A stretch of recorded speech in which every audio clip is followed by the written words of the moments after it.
It's time to hit the road and discover Texas with Annie Studebaker. Get ready to travel deep into the heart of the Lone Star State, meeting friendly folks and exploring fascinating places. Experience a way of life like nowhere else in the world as we uncover the rich history and culture of Texas. Discover adventure, discover excitement, discover Texas with Annie Studebaker.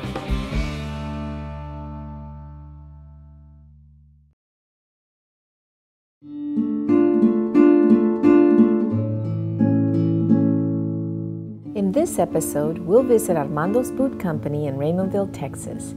They'll take us step by step through the boot-making process from planning to the final production.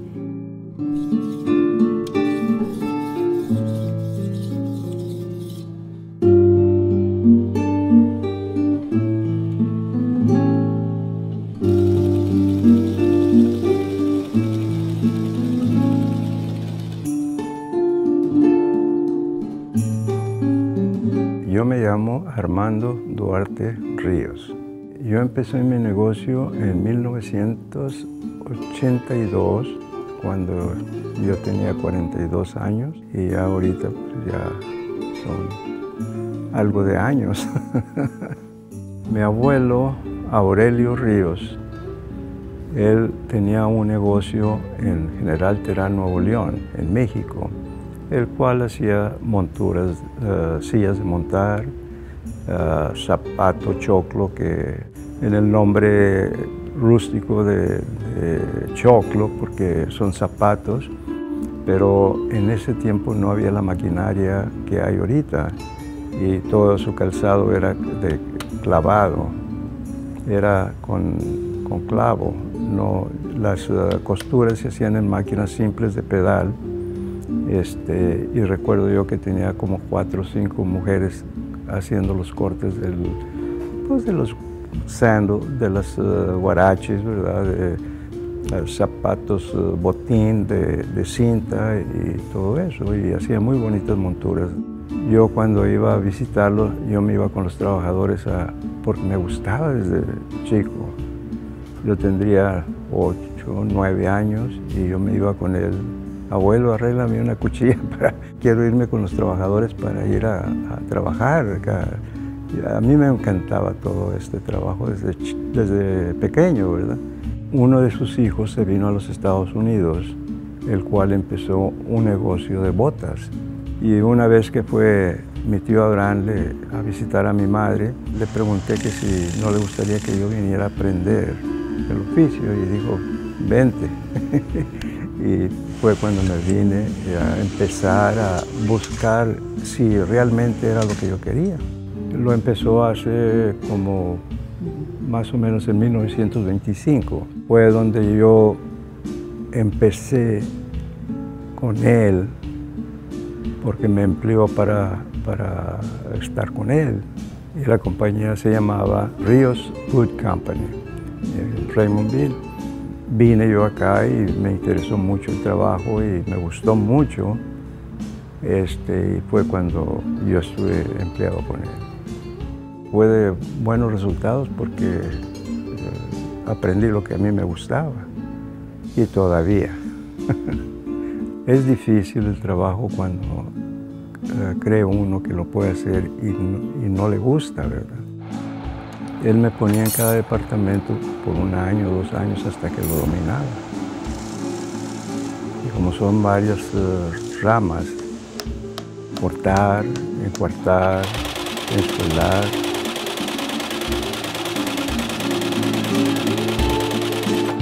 Y acabar el producto, se lleva tiempo para aprenderlo. Y él me puso por suficiente tiempo hasta que lo pude dominar. Siempre me gustó a mí trabajar con pieles y tener un poco más de sabiduría en cómo trabajarlas.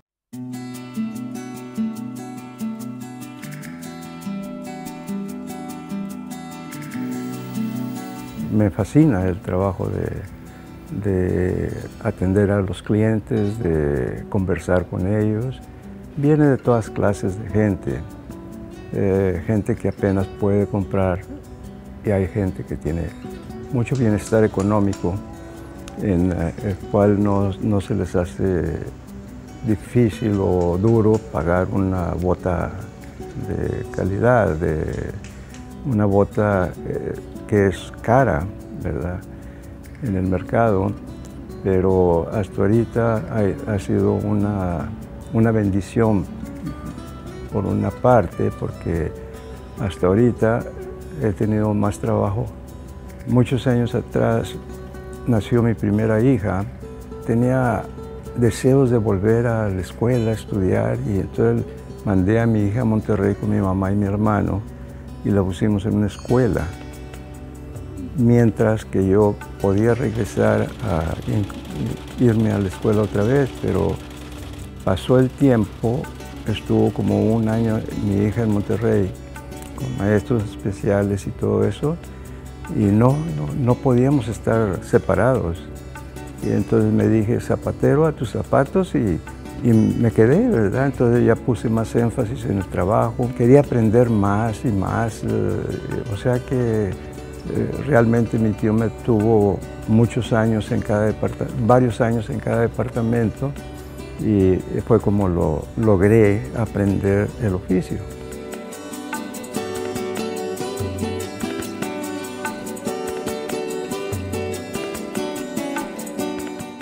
Ahora mi hijo, que su nombre es Armando Duarte Jr., él está conmigo y como él ya sabe, desde chico él le gustó también mucho el trabajo de trabajar con la piel y todo eso. Y él pues estudió aquí en Estados Unidos y tiene mejor presentación con la gente y todo eso. Ahora ya no me buscan a mí, me buscan a mi hijo. O sea que yo estoy encantado porque él va a seguir en este negocio y él ya viene siendo la cuarta generación. When we return, we'll talk to Armando Duarte Jr. about the early planning stages of boot making. Hold on to your hat. We'll be right back.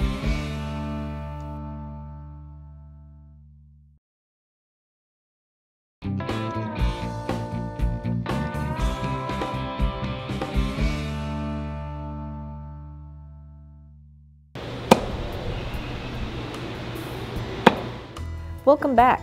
The art of boot making has many stages. Let's find out how one would start the order process. When we get this file, we put all kinds of information on their feet. You know what we got their measurements, which are on this back side. We have all the dimensions on their feet, their length, and what kind of material, what kind of heels they want, what kind of toe style they want. I mean, everything is kind of drawn out. And most people that come in here, they know what they want. A lot of people don't, so you know, it's just a matter of picking and choosing and seeing what it is that they want.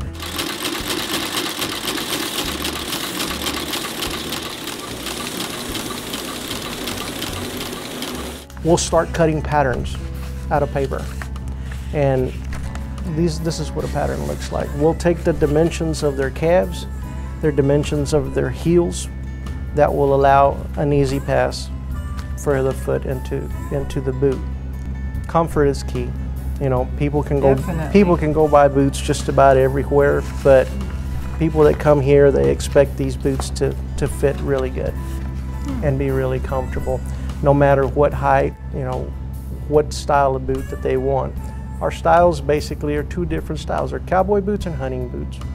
We've made quite a bit of hunting boots. South Texas is known for having a lot of rattlesnakes, and these hunters go out and they want to be protected. So we have our Cordura Boots, which are hunting boots, and instead of wearing hard plastic hot guards throughout the day when they're out hunting, they just wear a pair of real comfortable boots that they'll feel safe in. So what do you do? Just put the snake guard fabric or around the boot. Whole boot? How about the foot part, the bottom part? Also, that is also guarded.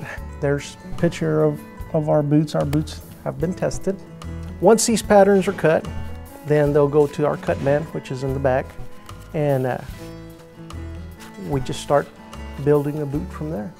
El material que usamos para construir las botas hay de becerros, hay de toda clase de animales, o sea, de cueros como de canguro, de mantarraya, de avestruz, de lagarto, cocodrilo, caimán, de muchas clases de materiales. Tenemos de elefante.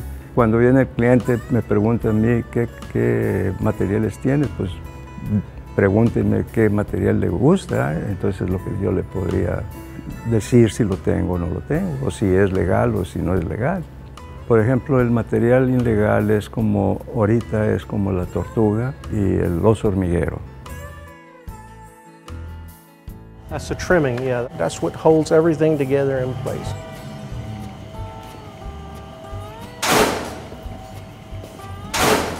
What he's cutting is this trim right here. Okay. Okay? We go from this pattern to the actual cutting, like this.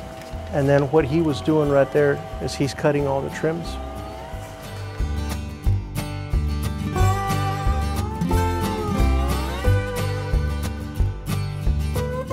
This is the trim, it's just cut. Yes. Okay. And then there's a zipper on one side and then it's fastened on the other. But he's actually going to cut the bottoms of these boots, and the bottoms are actually out of elephant. So that's elephant hide right there. Elephant hide.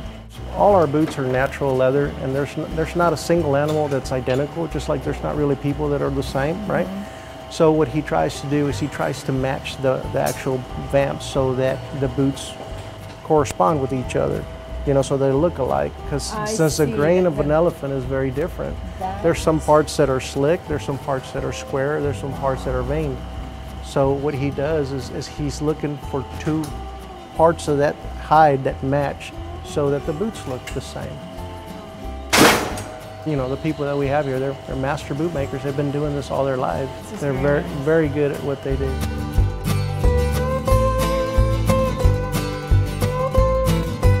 After the leather is cut, it's rubbed with rubber cement so the pattern can hold together well.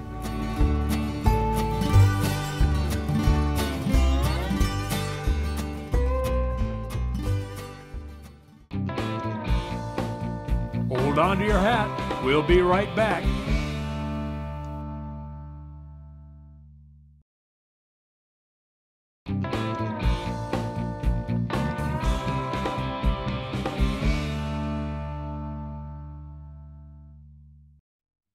Okay, once the cutting and the putting together of the tops is complete, this is what one piece looks like. This is the front part of a boot.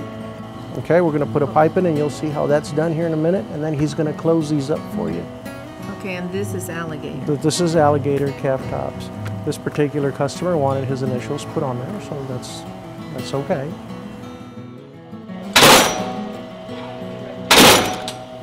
After we put the tops and the bottoms together, we'll put a pipe in alongside that boot, and then we're going to go ahead and get ready to sew it and put the back of the boot and the front of the boot together. Right now, we put what we call a piping, and that's what he's doing right now. And that piping is going to be the seam that goes alongside the boot. Every boot has them, okay? And it doesn't only serve for decorative reasons, but it also it adds a lot in the support of the actual boot on the inside on the sides of the boot. The opposite side of the zipper. Mm-hmm. He sure works that machine fast. I guess experience, huh? Yeah, he's got quite a few years of doing this. But yeah, he does make it look easy. He does. Is there a guard that keeps it in place? No, there is no guard. It's all his hands. That's wild.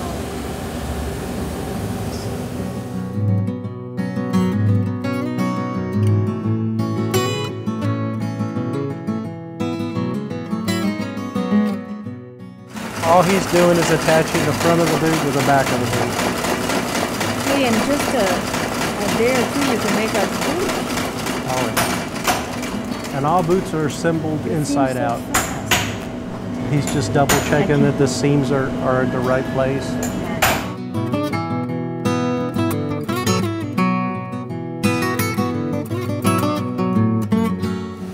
That's one of the last processes that this gentleman will do.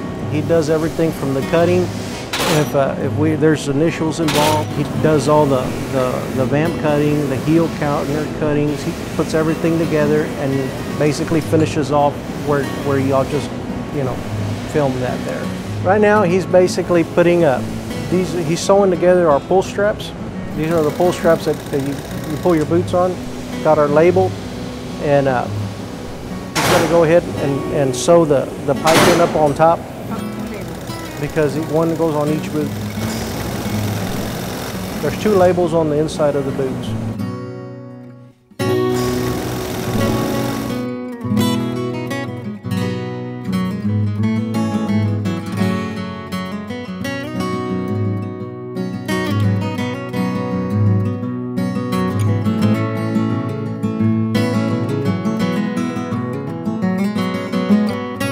He's going to put the pull straps on, okay, and get them fastened. So, and then we'll flip them over so you can see how we flip them over. It's real simple. You're gonna you might think it's real elaborate, but it's real easy. Actually, it looks very hard because the leather is so thick.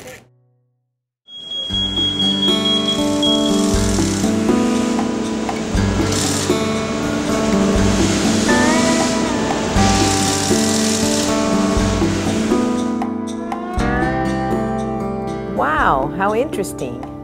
I was wondering how they were going to flip the leather.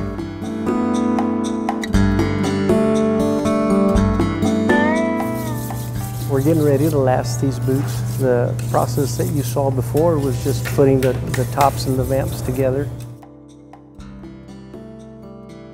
and making the top portion of the boot, but now we need to get it ready to get some soles and inner soles and soles and welt on this boot, you know. But we have to start off with cutting the inner sole. This is the part that is right on the inside of the boot.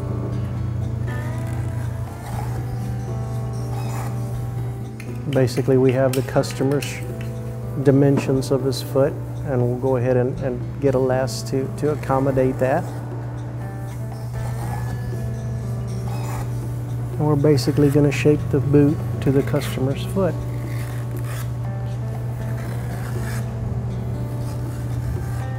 This is a girl's or a boy's? This is a young lady's boot. Oh. After this is done, then he needs to put just a ditch welt all around there where that machine is going to be able to grip, and we'll be able to get a suture all around there.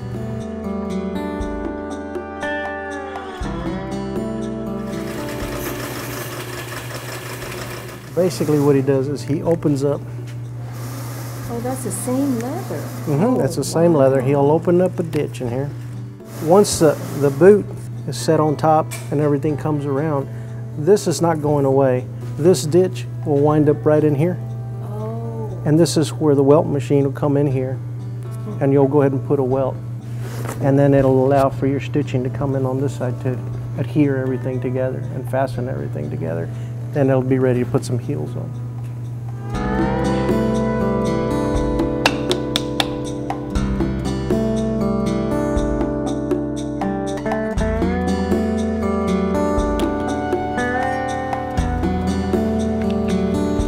He's cutting notches out just so to be able to do so we'll be able to mold that thick leather on that heel counter easier. If you cut those notches, it makes that a smoother round instead of having it all bulk up on you.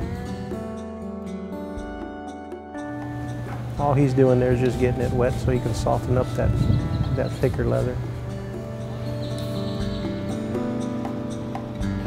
The leather is stretched to conform to the sole of the boot.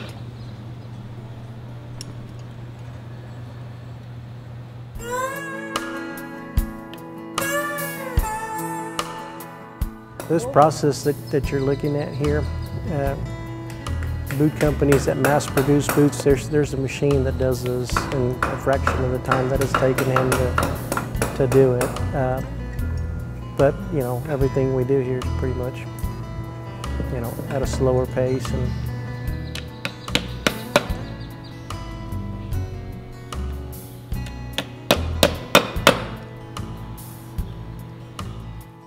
that, if you notice how he's putting the contact cement, and from where he's at now all the way to the front will have contact cement.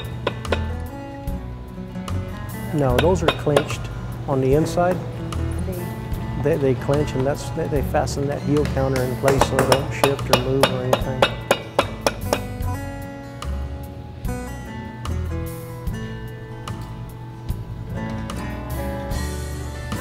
He's just getting rid of all the little niches on there and just smooth everything out.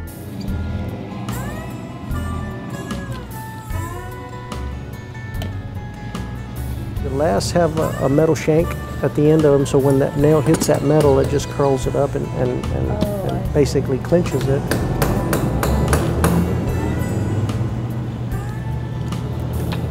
Yeah, but before boots are shipped out and everything, we make sure there's nothing in there. And all these boots are equipped with a heel pad on there as well once we get done with them. So, yeah, but we have to double check everything.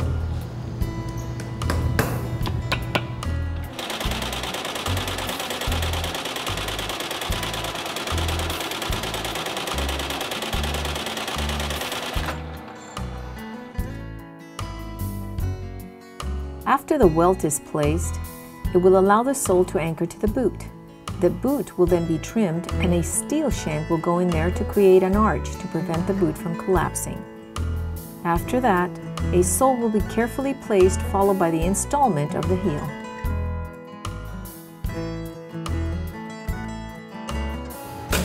We're getting these boots ready to put some soles in them, or on them I should say.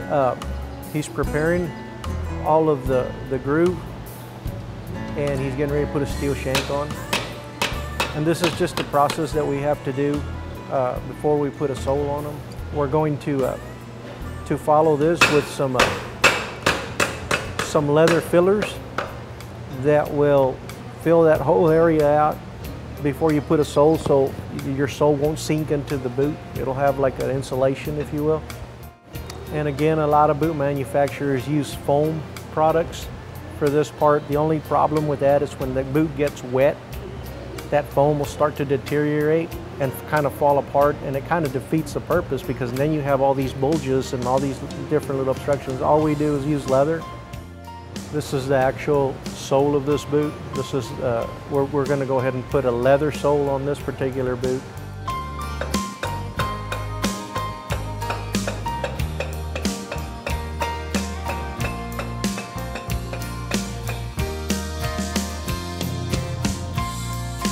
The other sole is also prepared with contact cement before it's placed on the boot. The sole is placed on securely and hammered for added support.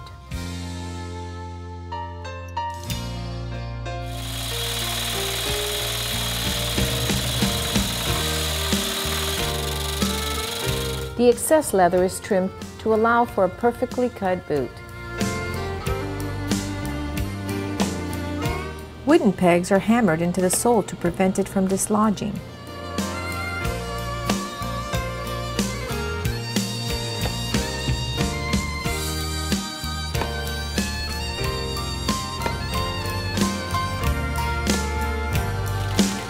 The rubber sole is then nailed and sewn onto the boot.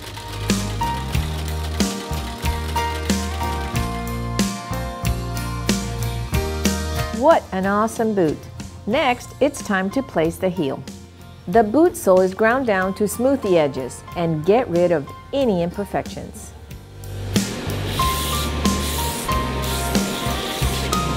Contact cement is placed on the sole of the boot to properly secure the leather heel base.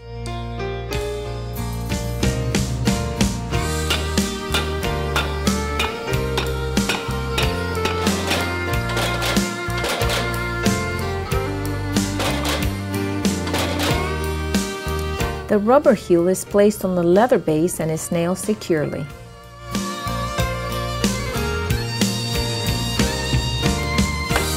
The boot was taking shape. I could clearly see why these boots are so special.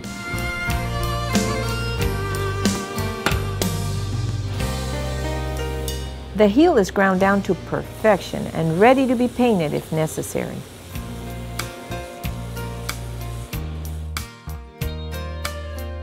These cowboy boots Armando is painting are truly a work of art.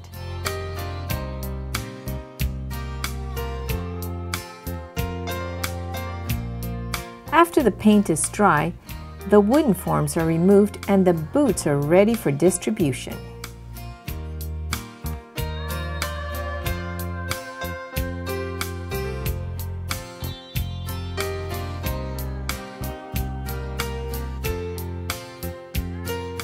I must admit, these cowboy boots are truly amazing. The boots are then placed in an official Armando's Boot Company box, packed and ready to be shipped.